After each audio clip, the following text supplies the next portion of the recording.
আজকে আমরা দেখব শিক্ষিত আপুর অশিক্ষিত ইন্টারভিউ। চলুন ইন্টারভিউটা দেখি। আমি তো শিক্ষিত ভাই, আমি অশিক্ষিত না। আমি inter second year running. So আমার ওয়ার্ড দেখলে আমি বুঝি। আর আমি প্রচুর ইংলিশে টাইপিং করি।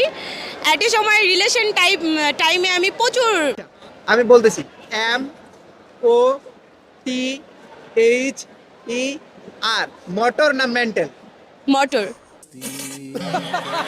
আসলে আপনার ব্যাকগ্রাউন্ড স্টাডি কতটুকু এডুকেটেড পারসন এই বিষয়গুলো জানতে গুলো একটু যদি ক্লিয়ার করে দিতেন। আমি হচ্ছি ইন্টার সেকেন্ড ইয়ার রানিং, রাজধানী আইডিয়াল কলেজ রামপুরায় ইন্টারে পড়ছি।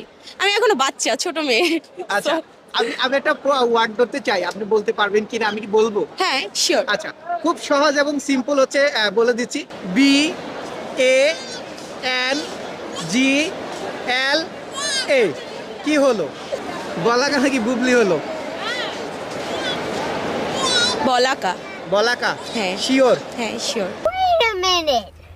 Who are you? কেমনে সম্ভব? আপনি বলছেন আমি ওয়ার্ড, আমি তো শিক্ষিত ভাই, আমি অশিক্ষিত না। আমি inter second year running. So আমার ওয়ার্ড দেখলে আমি বুঝি। আর আমি প্রচুর ইংলিশে টাইপিং করি। একটা সময় রিলেশন টাইমে আমি প্রচুর চ্যাট করতাম বয়ফ্রেন্ডের সাথে। আচ্ছা, আচ্ছা। সব ইংলিশেই করতাম। সো ওইটার থেকেই বললাম। আচ্ছা, আরেকটা ধরবো, লাস্ট। আর ধরবো না, মানে আরেকটা দিয়ে এটা পারেন কিনা? Sure, okay. আচ্ছা আচ্ছা, এবার আরেকটা ধরতেছি। F R I E N D. কি হলো? এটা আর বলতেছি না আমি। কি আসবে? আবার আরেকবার। F R I E N D.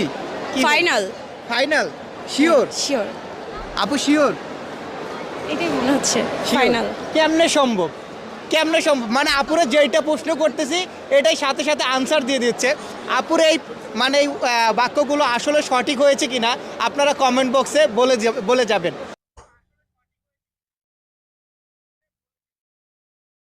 এই হলো শিক্ষিত আপুর অশিক্ষিত ইন্টারভিউ। উনি ইন্টার সেকেন্ড ইয়ারে রানিং পড়াশোনা করতেছে, উনি ইন্টারভিউ দিছে। এই হলো ওনার শিক্ষিতের নমুনা। পড়াশোনা করে, কেমন পড়াশোনা করে আল্লাহই ভালো জানে। উনি রিলেশন অবস্থায় অনেক টাইপিং করছে। তো উনি টাইপিং করে মাদার রে মোটর লেখছে, বাংলা রে বলাকা লেখছে, আর ফ্রেন্ড কে ফাইনাল বয়ফ্রেন্ডের সাথে এইসব চ্যাটই করছে। বয়ফ্রেন্ড হয়তো বা বুঝে নিছে আর কি, যে কি বুঝাইতে চাইতেছে উনি বুঝে নিছে। খুব চ্যাটিং করছে, টাইপিং করতে করতে আঙ্গুল মাঙ্গুল ক্ষয় করে লাইছে। একবারে ধ্বংসের দিকে চলে গেছে। আল্লাহ হেফাজত করো।